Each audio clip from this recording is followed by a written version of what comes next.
बहुत प्यारा देश है और भारत देश में बहुत सारे लोगों ने राज किया है और बहुत सारे लोगों ने इंसाफ की बातें कही है। औरंगज़ेब के बारे में मैं एक दो चीज़ बताना चाहता हूँ क्योंकि वो चीज़ याद रहे तो फ़ायदा रहेगा। औरंगज़ेब 3 मंदिरों को दान दिए हैं जो कागज़ में लिखा हुआ है। आप लोग शायद ही सुने होंगे कि औरंगज़ेब मंदिरों को दान देते थे।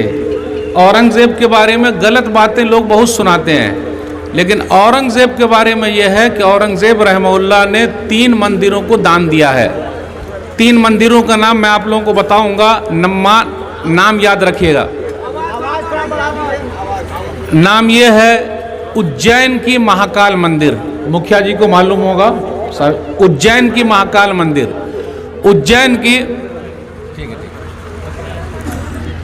उज्जैन की महाकाल मंदिर को औरंगज़ेब दान देते थे और वहाँ पर उसके कागज़ में लिखा हुआ है। आप लोगों को मालूम था कि औरंगज़ेब उज्जैन की महाकाल मंदिर को दान देते थे? मालूम है लिखा हुआ? नहीं मालूम है।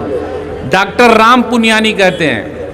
नंबर 2, कामाख्या मंदिर। ये कहाँ है कामाख्या मंदिर? आसाम में है। आप लोगों को भी नहीं मालूम होगा, देखिए आसाम में है कामाख्या मंदिर। औरंगज़ेब कामाख्या मंदिर को भी दान देते थे। नंबर 3, रिंदावन यूपी में है। रिंदावन यूपी में है। रिंदावन के अंदर भगवान कृष्ण की मंदिर है, इसलिए मैं उनकी तरफ इशारा करता हूं, उनको पता है, आप लोगों को नहीं मालूम होगा।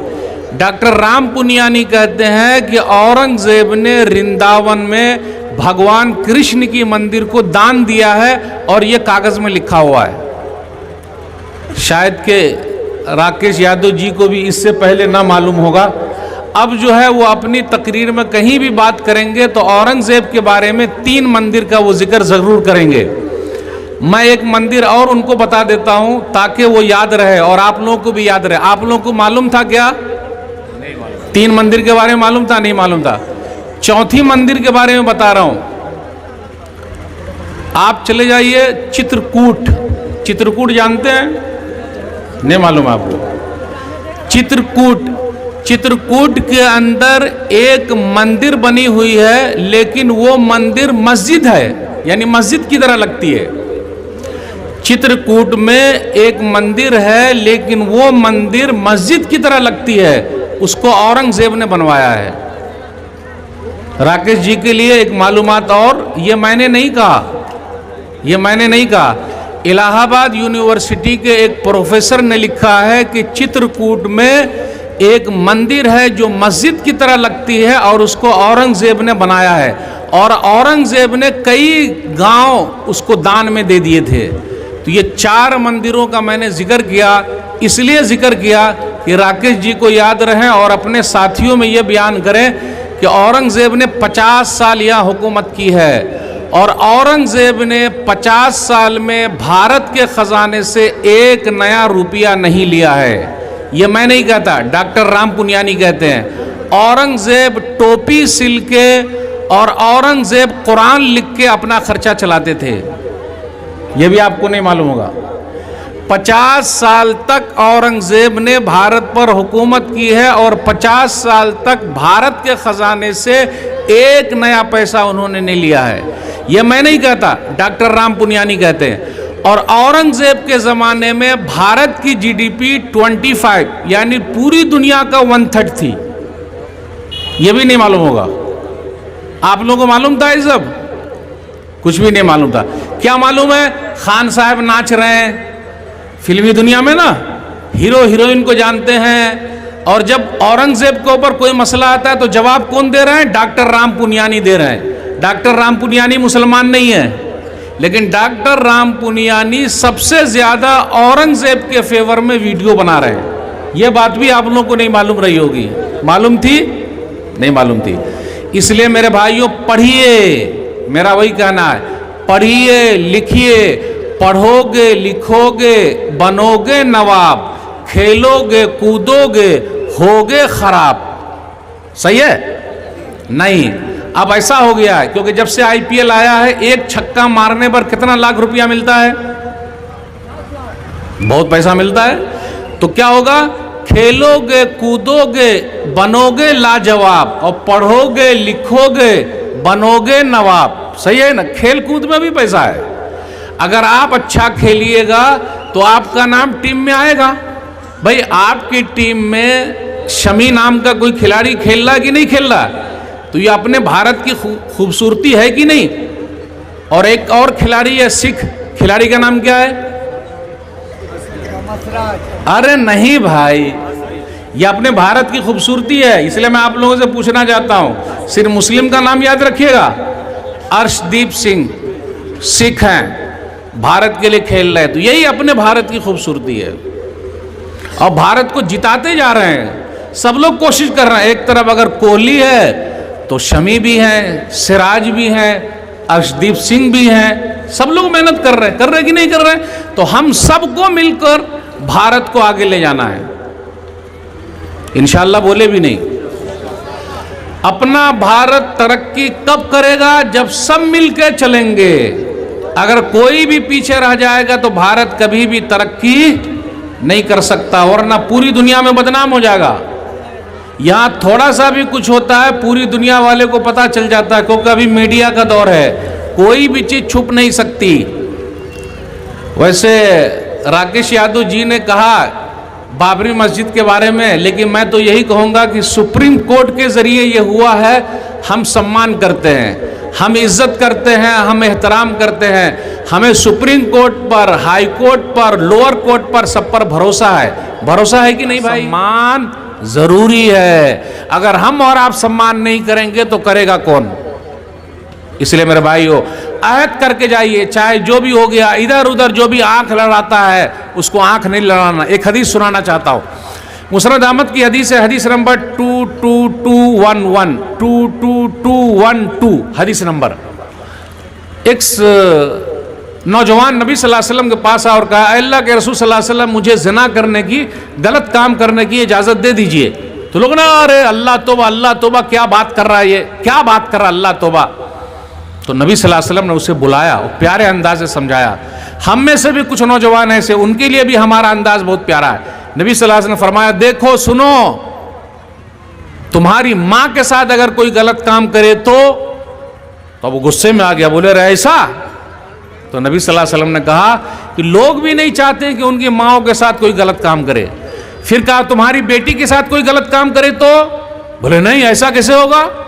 बोले लोग भी नहीं चाहते कि उनकी बेटियों के साथ कोई गलत काम करे। फिर कहा अच्छा ये बताओ तुम्हारी बहन के साथ कोई गलत काम करे तो? बोले नहीं, ऐसा कैसे हो जाएगा? फूफी के साथ, खाला के साथ? बोले ऐसा कैसे होगा? प्यारे नबी सल्लल्लाहु अलैहि वसल्लम ने दुआ कर दी और कहा, अल्लाहुम्मा अग़फ़िर ज़ंबहु व तहिर क़ल्बहु व हस्सिन फ़रजहु। ऐ अल्लाह, इनके गुनाह को माफ़ कर दे, इनके दिल को साफ़ कर दे, इनकी शर्मगाह को पाक कर दे। आगे आया हदीस में लिख के कि जब नबी सल्लल्लाहु अलैहि वसल्लम ने ऐसी दुआ कर दी तो मैं भी दुआ करता हूँ ऐसे नौजवानों के लिए। जब नबी सल्लल्लाहु अलैहि वसल्लम ने ऐसी दुआ कर दी, दुआ में बहुत तासीर है, दुआ करते रहिए हमेशा। ऐसी दुआ कर दी, हदीस के अंदर आया कि फिर उसके बाद वो नौजवान कभी बुराई की तरफ नहीं आया। अल्लाह तौबा कर लिया, कान पकड़ लिया।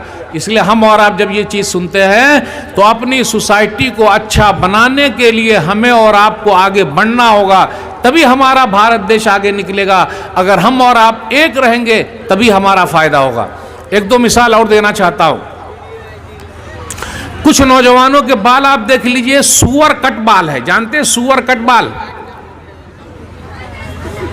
ये मेरा सर देखिए, सुअर कट बाल मतलब ये चारों तरफ से, ये साइड से काट लेता है, बीच में उठा देता है। रसल को जानते हैं आप लोग? रसल,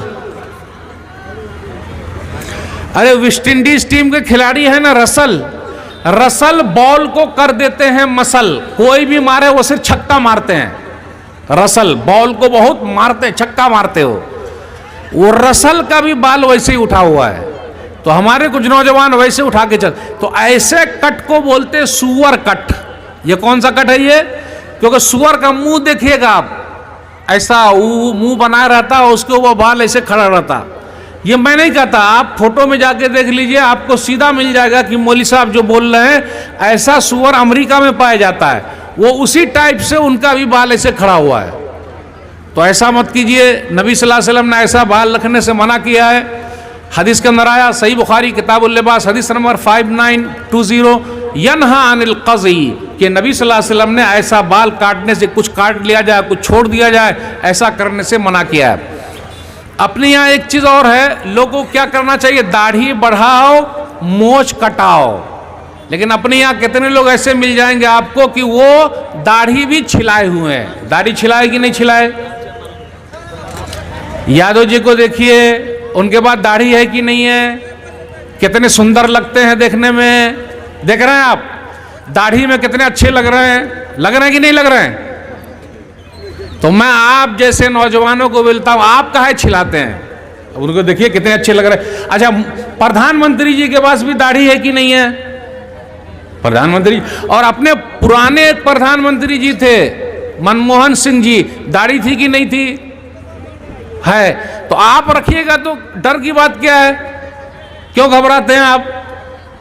और मां बहनों से कहता हूं, आपने पर्दा करना, क्योंकि अपने भारत देश के अंदर ऐसा है कि आप हिंदू महिला को भी देखिए, आप लोगों के इलाके में भी वो घूंघट लेती है। आप राजस्थान चले जाइए, बिहार में जाइए, गुजरात जाइए, कहीं भी जाइए, वो लंबा घूंघट लेती है। वो जो पुरानी औरतें सब है, आप देखिए, नई नई महिला सब।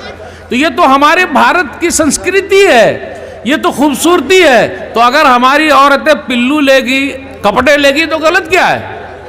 हिजाब और निकाब, इसका मसला क्या है? ये तो अपने भारत देश के अंदर अनेकता में एकता है। सही हिंदी बोला कि नहीं? अनेकता में एकता है, यानी भारत में हर तरह के लोग बसते हैं। ये भी रहे, ये भी रहे, ये भी रहे, उसी में हमारी खूबसूरती है। इसलिए मेरे भाइयों, भारत के अंदर जो अनेकता में एकता है, उसको बचा के रखना जरूरी है। तो आप इस्लाम पर अमल कीजिए, कोई आपको मना करने वाला नहीं, लेकिन आप पहले खुद अमल कीजिएगा तब होगा। अगर अमल नहीं कीजिएगा तो नहीं हो सकता।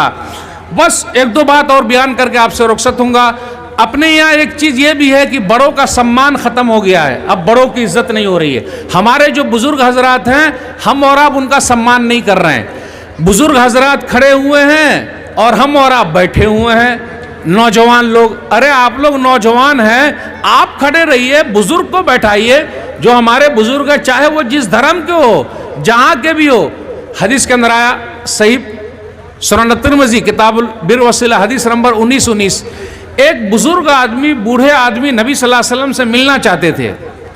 तो अब क्या हुआ, भीड़ लगी हुई है, बूढ़े आदमी आगे आ रहे हैं, लोग जरा उनको लाइन नहीं दे रहे हैं। तो नबी सल्लल्लाहु अलैहि वसल्लम ने फरमाया, लैसा मिन्ना मन लम युक़्क़िर कबीरना वयरहम सगीरना, वो हम में से नहीं है जो हमारे बड़ों की इज्जत नहीं करता और छोटों पर रहम नहीं खाता। इसलिए बड़ों की इज्जत कीजिए, उसका सम्मान कीजिए। बड़ों की इज्जत करना, कहीं भी मिले, चाचा, अरे चाचा कैसे हो, ठीक ठाक। अगर आप बाइक पर जा रहे हैं तो उनको पीछे बैठा लीजिए, आपकी बाइक खाली क्यों जा रही है? अगर आप ट्रेन में सफर कर रहे हैं, कोई बूढ़ी माता है, चाहे जिस धर्म की हो, कैसी भी हो, माता जी आप बैठिए हमारी जगह पे, आप खड़े हो जाइए। ये कैसे नौजवान है भाई, कैसे नौजवान?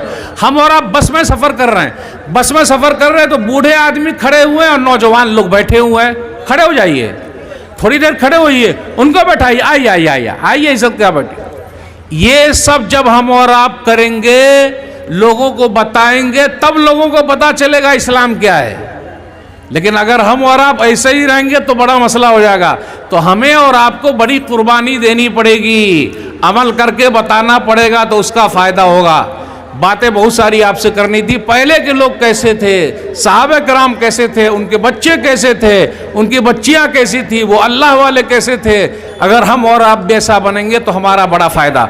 ये चंद बातें मैंने आपके सामने रखी। शुरू में मैंने 2-3 मंदिर का नाम बताया है, उसको भूलिएगा नहीं। और ये भी मत भूलिएगा, यादव जी एक चीज और मैं भूल गया, याद रखिएगा। औरंगजेब की कैबिनेट में, आप लोग भी याद रखिएगा, औरंगजेब की कैबिनेट में डॉक्टर राम पुनियानी कहते हैं कि औरंगजेब की कैबिनेट में 34% हिंदू थे। उनकी कैबिनेट में, जो कैबिनेट उनकी थी, जैसे अभी अपनी कैबिनेट कहाँ है, दिल्ली में है, लेकिन दिल्ली में अभी प्रधानमंत्री जी की कैबिनेट में एक भी मुसलमान नहीं है, एक भी नहीं है अभी। लेकिन औरंगजेब की कैबिनेट में उनके दौर में 34% हिंदू भी रहते थे। तो वो कैसे हिंदू विरोधी हैं? वो तो मोहब्बत करने वाले थे। इसलिए ये सब बातें डॉक्टर राम पुनियानी ने कहा है, मैंने नहीं कहा। मैं उनकी वीडियो सुनता हूं, वही बात मैं लिख लेता हूं। मेरी सब बात आप वीडियो पर जाकर क्लिक कीजिएगा, डॉक्टर राम पुनियानी ऑन औरंगजेब, वो आराम से बता देंगे और आपको मिल जाएगा। तो ये चंद बातें मैंने आपके सामने रखी। आप सम्मान के साथ, प्यार के साथ लोगों के साथ रहिए, प्यार को फैलाइए, मोहब्बत को फैलाइए। यही हमारा देश है। इसलिए हम कहते हैं सारे जहां से अच्छा हिंदुस्तान हमारा सबसे प्यारा देश है और इसको आगे बढ़ाने में हम सबको योगदान देना है। इसलिए प्रधानमंत्री जी कहते हैं सबका साथ, सबका विकास, सबका विश्वास, सबका प्रयास। ये 3 चीज याद है कि नहीं? चार हो गए, अभी चौथा अभी जुड़ा है। 3 तो पहले से था। सबका साथ, सबका विकास, सबका प्रयास, सबका विश्वास। तो विश्वास जीतेंगे जब सबके साथ सही होगा, तभी हो पाएगा, तभी हम आगे निकल पाएंगे। बातें बहुत सारी आपसे करनी थी। नौजवानों से मैंने यही कहा, आप मिसाली नौजवान बनिए, लोगों के काम आइए, लोगों की सेवा कीजिए। लोगों की सेवा करेंगे तो लोग आपको याद रखेंगे। अल्लाह से दुआ है, अल्लाह हम सबको 15 मिनट और है, और भी उसके बाद सवाल जाओ उसके बाद है। अभी बात ये चली कि 15 मिनट मुझे और तकरीर करनी है। चलिए तो गिलास नहीं है।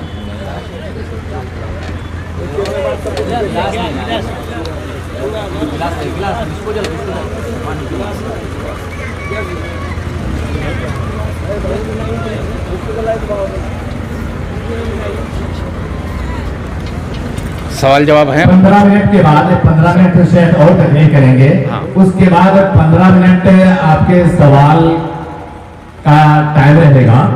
ख्याल रहे कि सवाल मुनासिब सवाल हो, हाँ, इधर उधर झगड़ा वाला ना, घिसी पिटी सवाल ना हो, सवाल अच्छे अंदाज का हो, उसमें कुछ सीखने, सुनने वालों को सीखने का मौका मिले। सवाल अच्छा होना चाहिए और इधर उधर का उटपटांग सवाल न करें। माशाअल्लाह, अल्हम्दुलिल्लाह, हमारे जिम्मेदारों ने मेरा 15 मिनट और बढ़ा दिया। मैं इनका शुक्रिया अदा करता हूँ। 15 मिनट में मुझे 2-3 बातें और आपके सामने रखनी है। एक लंबी हदीस आपके सामने पढ़ना चाहता हूँ पब्लिक की सेवा के लिए। उसमें हमें और आपको आगे बढ़ना। सही बुखारी किताबुल अदब हदीस नंबर 5974 इस तरीके की हदीस है, या फिर हदीस नंबर 2333 सही बुखारी के अंदर। 3 आदमी का वाकया है। तीनों आदमी जा रहे थे, रास्ते में बारिश हो गई, तीनों के तीनों गार में घुस गए। जब गार में घुस गए तो पूरा मुंह बंद हो गया। जब मुंह बंद हो गया तो लोगों ने एक दूसरे से कहा कि अब क्या करेंगे, कैसे बाहर निकलेंगे? तो तीनों में से कौन कौन से आदमी थे? नंबर 1, माँ बाप की खिदमत करने वाला। आज कितने लोग हैं जो अपने माँ बाप की सेवा कर रहे हैं? माँ के पांव तले जन्नत है, माँ के पांव के नीचे जन्नत है। बाप जन्नत का दरवाजा है। कितने लोग ऐसे माँ को क्या बोलते? ए बुड्ढी, हाँ खामोश रहा, बोलते कि नहीं बोलते? अब्बा को क्या बोलते? ए बुड्ढा, ज्यादा बोलने का नहीं, ससुराल में चला जाऊंगा, वहां बच जाऊंगा। कितने लोग नहीं? बाप जन्नत का दरवाजा है, माँ के पांव के नीचे जन्नत है। माँ बाप की खिदमत करना जिहाद है। जिहाद, ये जिहाद का लफ्ज भी बड़ा बदनाम हो गया है। यानी कोशिश करना, जिहाद का माना होता है कोशिश करना, लगे रहना। और सबसे बड़ा जिहाद अपने आप से करना, यानी अपना मन गलत काम की तरफ जा रहा है उसको बचा के रखना, यह भी सबसे बड़ा जिहाद है। माँ बाप की खिदमत करना जिहाद है, यानी माँ बाप के लिए कोशिश करना।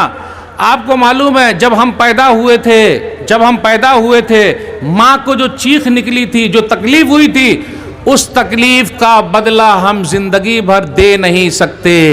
जो लोग माँ बाप की खिदमत करते हैं उनकी दुआओं की वजह से वो आगे निकलते हैं। इसी हदीस में 3 आदमी का वाकया। नंबर 1, एक आदमी ये था, वो अपना बकरी वगैरह चराता था, जानवर चराता था, और हर दिन लाता, जानवर को दूता, फिर माँ बाप को पिलाता दूध, फिर अपने बच्चों को पिलाता था। यानी पहले माँ बाप का ख्याल रखना। आज अपने यहाँ क्या, पहले जोरू का ख्याल रखो, उसके बाद माँ बाप का, यही ना? अपनी बीवी को पूछो, माँ बाप को छोड़ दो। कितने माँ बाप को लोगों ने क्या किया, अपने माँ बाप को ओल्ड एज होम में, जो शहर के रहने वाले लोग हैं, शहर के रहने वाले, अल्हम्दुलिल्लाह देहात के लोग बड़े अच्छे हैं, अभी भी माँ बाप की सेवा कर रहे हैं। ये शहर के लोग माँ बाप को ओल्ड एज होम में छोड़ दिए, यानी बूढ़े लोगों के घर में। माँ बाप वहाँ तरस रहे हैं बच्चों के लिए, एक दिन मिलने के लिए जाते। ये फादर डे, मदर डे, ये सब मनाना गलत है। हर दिन मदर डे है और हर दिन फादर डे है। हमको और आपको माँ बाप की सेवा करना। तो इसी हदीस के अंदर क्या आया, गौर से सुनिएगा। अब वो पहाड़ के अंदर गार का मुंह बंद हो गया। जब बंद हो गया तो खुल ही नहीं रहा है, धक्का दे ही नहीं सकते, निकल ही नहीं सकते। तो एक आदमी तक आया, अल्लाह मेरे माँ बाप थे, मैं जानवर को चरा के लाता, पहले माँ बाप को दूध पिलाता, फिर अपने बच्चों को पिलाता। एक दिन अल्लाह मैं लेट आया, जब लेट आया मेरे बच्चे आ रहे हैं, पाँव पर रगड़ रहे हैं मुंह, बाबा हमें पिलाओ, दूध पिलाओ, दूध पिलाओ। लेकिन मेरे माँ बाप सो गए। अब आप ही बताइए, जब अब्बू सो जाए, अम्मी सो जाए, तो हम और आप उठा देंगे, अरे बाबा उठो, बाबा उठिए, अब्बा उठिए, अम्मी उठिए। वो बंदा पूरी रात दूध लेकर खड़ा रहा। जब सुबह माँ बाप उठे तो माँ बाप को दूध पिलाया, और दूध पिलाने के बाद फिर अपने बच्चों को पिलाया। कहा अल्लाह मैं तुझे खुश करने के लिए ऐसा किया है, अल्लाह ये पत्थर को जरा खिसका दे। पत्थर जरा खिसक गया। नंबर 2, एक आदमी वो था, उसके बाद चचाजाद बहन थी। आजकल जो औरतों की इज्जत लूटते हैं, अक्सर 99% पहचान वाले होते हैं, 99% पहचान वाले होते हैं, वही उसकी इज्जत को लूटते हैं, उनके साथ रेप करते हैं। मेरी चचाजाद बहन थी, बड़ी खूबसूरत थी, मैं उसको बहुत चाहता था, लेकिन बड़ी अल्लाह वाली थी। उसके अंदर लिखा हुआ, बुखारी शरीफ की हदीस सुना रहा हूँ, बहुत अल्लाह वाली थी। मैंने गलत काम के लिए उसको ये किया, लेकिन वो तैयार नहीं हुई। कभी कभी बेचारी के साथ मजबूरी है। आज कितनी बहन ऐसी हैं जो बेवा हो गई हैं। आज उन बहनों का सहारा कौन बनेगा? आप लोग शादी कीजिए, उनका सहारा बनिए और अपने घर दुल्हन बना के लाइए। बेचारी ऐसी हैं, कितने लोग उनकी मजबूरी का फ़ायदा उठाते हैं, इधर उधर के लोग भी उठा रहे हैं, जबकि ये सही बात नहीं। तो उस आदमी ने क्या किया, अपनी बहन की जो चचाजाद बहन थी उसके साथ गलत काम करना चाहा। 100 दिनार पर बात तय हो गई। जब बात तय हो गई तो वो गलत काम के लिए बैठा। जैसे गलत काम के लिए बैठा, उस औरत ने कहा, अल्लाह का या अब्दुल्लाह इत्तक़िल्लाह वला तब्तग़िल ख़ातिमा इल्ला बिहक़्क़ी, अल्लाह का बंदा अल्लाह से डर जा, तू गलत काम क्यों कर रहा है? इसलिए माँ बहनों से भी कहता हूँ, कहीं ऐसा ना हो जाए हेलो हाय बाय बहुत सारे लोग करते रहते हैं। अच्छा वो मेरी वाली, वो तेरी वाली, लोग चक्कर में रहते। ये सब चक्कर छोड़िए। और माँ बहनों से भी कहता हूँ, बहन से भी कहता हूँ, अल्लाह वाली बनिए। कोई देखे ना देखे, ऊपर वाला देख रहा है। जब उसने कहा ऐ अल्लाह का बंदा, ऐ अल्लाह का बंदा गलत काम मत कर, उसने गलत काम छोड़ दिया। जैसे गलत काम छोड़ा, पीछे हट गया। वो पीछे हटा, कहा ऐ अल्लाह तेरे डर से मैंने गलत काम छोड़ दिया, ऐ अल्लाह आज मैं फंसा हूँ, मुसीबत में हूँ। वो पत्थर जरा सा खिसका, लेकिन नहीं निकल सकते। तीसरा आदमी कौन था? तीसरा आदमी सेठ था। उसके बाद नौकर लोग काम करते थे। आज हम और आप जिसके यहाँ काम करते हैं, उनको चाहिए कि वो अपने नौकर का ख्याल रखे। अगर हमारे यहाँ कोई काम करता है तो हम महीना पूरा होने से पहले ही उनको पैसा दे दें। 30 तारीख हुई, भाई अपनी सैलरी ले ले। आपको मालूम है चेन्नई के अंदर एक कंपनी थी, अब है कि नहीं पता नहीं मुझे। चेन्नई के अंदर एक कंपनी थी एक मुसलमान की।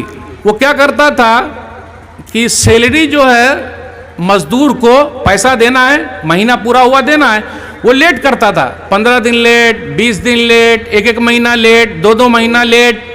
आज अपने यहाँ भी वही है। कुछ लोग हैं 3 महीना का पैसा रखे हुए हैं, 6 महीने का। अरे वो खाएंगे कैसे? उसके बाल बच्चे कैसे खाएंगे? महीना पूरा हुआ, 30 दिन हुआ, आपने पैसा दे देना, क्योंकि उनके माँ बाप हैं, बाल बच्चे हैं, उनको दूध का देना है, ट्यूशन का देना है, जल्दी दे दीजिए। वो जो आदमी था कंपनी का मालिक, वो लेट करता था। नबी सल्लल्लाहु अलैहि वसल्लम की एक हदीस उसको मिल गई कि पसीना सूखने से पहले ही मजदूरी दे दो। आतुल अजीर अजरहु क़ब्ल अन यजफ़ारक़ु, पसीना गिरने से पहले ही मजदूरी दे दो, महीना पूरा हुआ दे दो। तो अब उस आदमी ने क्या किया जो चेन्नई वाला था? हदीस सुना तो आइंदा महीने से हर 30 तारीख को वो पैसा दे देता है, सबकी मजदूरी दे देता। भाई आइए आइए, सब अपना लेके जाइए। तो उनके यहाँ जो लोग काम करते थे वो पूछा, सेठ जी पहले तो आप 2 महीना, 1 महीना लेट देते थे, और अभी आप पहले ही दे रहे हैं, महीना पूरा होते ही आप दे रहे हैं, ऐसा क्यों? इसलिए अगर आपके यहाँ कुछ लोग काम करते हैं तो वक्त पर सैलरी दे दीजिएगा। तो उन्होंने कहा कि मैंने नबी सल्लल्लाहु अलैहि वसल्लम की हदीस सुनी है, पसीना सूखने से पहले दे दो, इसलिए मैं आपको 30 तारीख को दे देता हूं। वहां कुछ गैर मुस्लिम भाई भी वहां काम करते थे, मुसलमान नहीं थे लेकिन काम करते थे उनके साथ। उनके दिमाग में यह बात घुस गई कि अरे आज से 1400 साल पहले एक आदमी ऐसा भी था जो हम मजदूरों के लिए इतना सोचा कि महीना पूरा होते ही दे दो। ये लेबर डे मनाते हैं ना, मजदूर डे, एक दिन का लेबर डे, मजदूर डे, ये तो बेचारे मजदूर की तौहीन है। वो बेचारा हर दिन मेहनत करता है, हर दिन जाएगा, मेहनत करेगा, शाम में लाएगा तो खाएगा। तो जितने लोग थे उन्होंने कहा कि एक आदमी ऐसा, प्रोफेट मोहम्मद जो 1400 साल पहले पैदा हुए, हम मजदूर के लिए, हम लेबर लोगों के लिए उन्होंने ऐसा सोचा। फिर वो सब लोग कलमा पढ़ लिए, ला इलाहा इल्लल्लाह मुहम्मदुर रसूलुल्लाह, कलमा पढ़ के मुसलमान हो गए। तो मेरे भाइयों, बताने का मकसद ये है कि आप अगर सही रहेंगे तो आपके अखलाक से लोग मुतासिर होंगे। तो वो तीसरा आदमी का वाकया सुनाकर मैं अपनी बात खत्म करूंगा कि वो क्या था। ऐ अल्लाह, मेरा एक मजदूर था, वो मजदूरी नहीं लिया, चला गया, मजदूरी नहीं लिया, वो चला गया। जब चला गया तो मैं उसकी मजदूरी को काम में लगा दिया, कारोबार में लगा दिया। अब कारोबार में जब लगा दिया तो पैसा बहुत हो गया। जब पैसा बहुत हो गया, जानवर हो गए, बहुत सारी चीज हो गई। कुछ दिनों के बाद वो आदमी आया, सेठ जी मेरी मजदूरी तो दे दीजिए, मेरा पैसा लाइए, मेरा पैसा।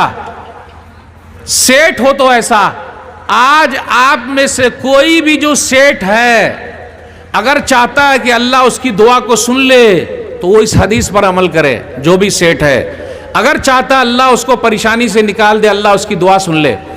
उसने क्या किया, अपने नौकर के पैसे को लेकर तिजारत में रखा। आज हम और आप सरकारी जॉब के चक्कर में है ना, सरकारी जॉब मिलना चाहिए, भूल जाइए, आप भूलिए, कोशिश कीजिए, तिजारत कीजिए, मतलब उठिए आगे।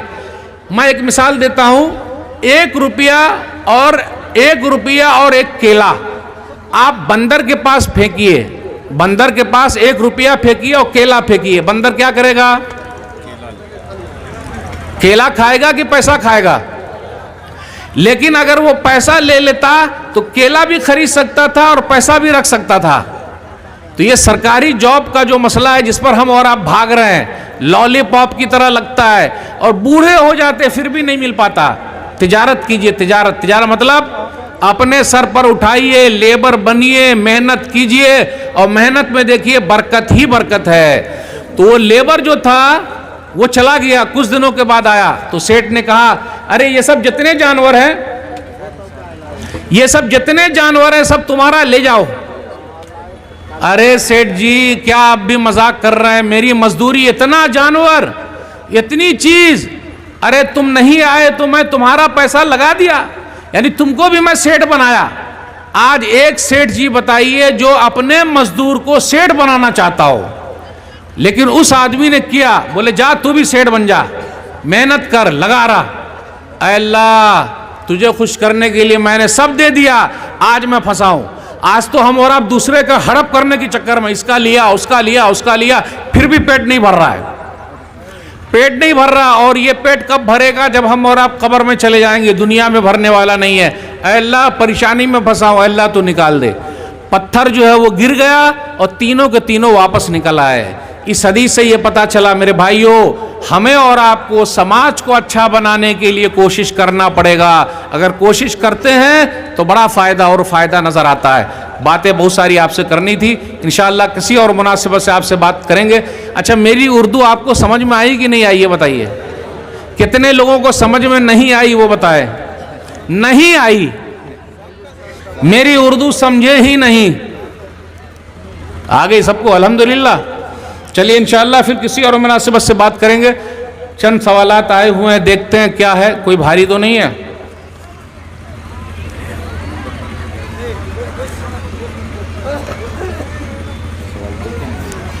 हाँ, कितने हैं?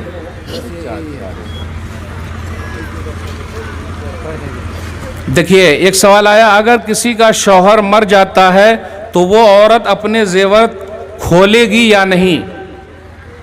कुरान में क्या लिखा हुआ है कि सूरह बकरा सूरह नंबर 2 के अंदर कि अगर शौहर मर गया तो औरत 4 महीना 10 दिन जो वो जेवर ओवर पहने हैं उसको वो निकाल दे।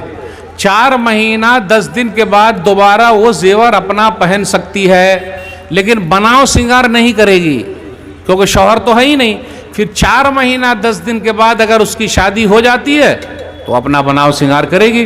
तो 4 महीना 10 दिन तक वो जेवर भी निकाल सकती है, फिर बाद में वो पहन ले। हाजा माइंदी वल्लाहु आलम बिस्सवाब।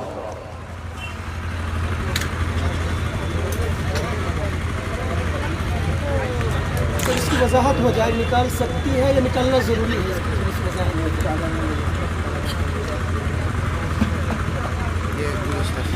ये वो जो सवाल था कि निकाल सकती है या निकालना, वो निकाल दे, अपने जेवरात निकाल दे और 4 महीना 10 दिन के बाद फिर पहन ले।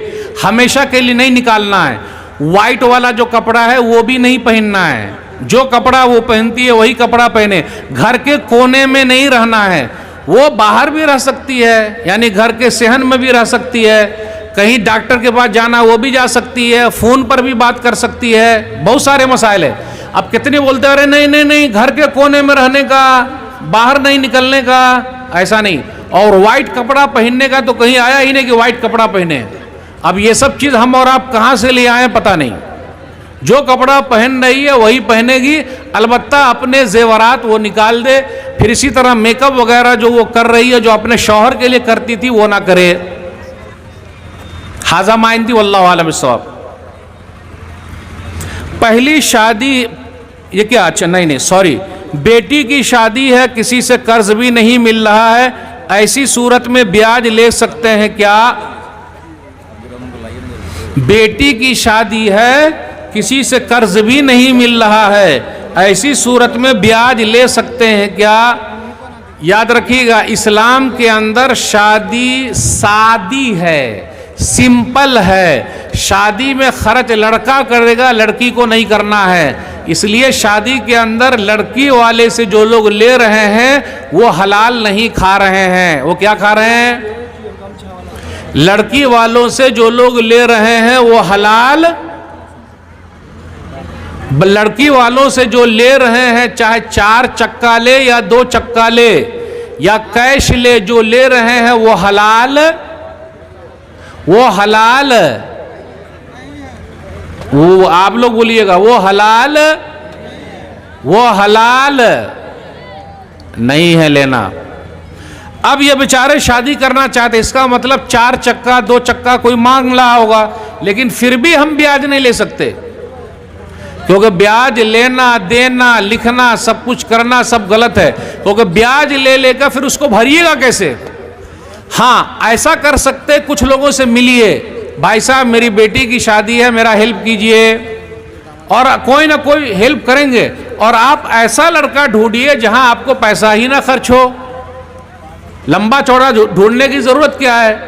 ज्यादा जो लेने वाला उसके पीछे जाने की जरूरत क्या है? जो कम ले ये ले ही ना, ढूंढिए ये कि ले ही ना, सुन्नती शादी करे।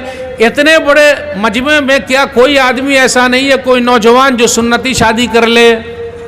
आराम से मिल जाएंगे, ढूंढिए तब होगा। लेकिन ब्याज नहीं ले सकते, किसी भी हालत में लेना नहीं है।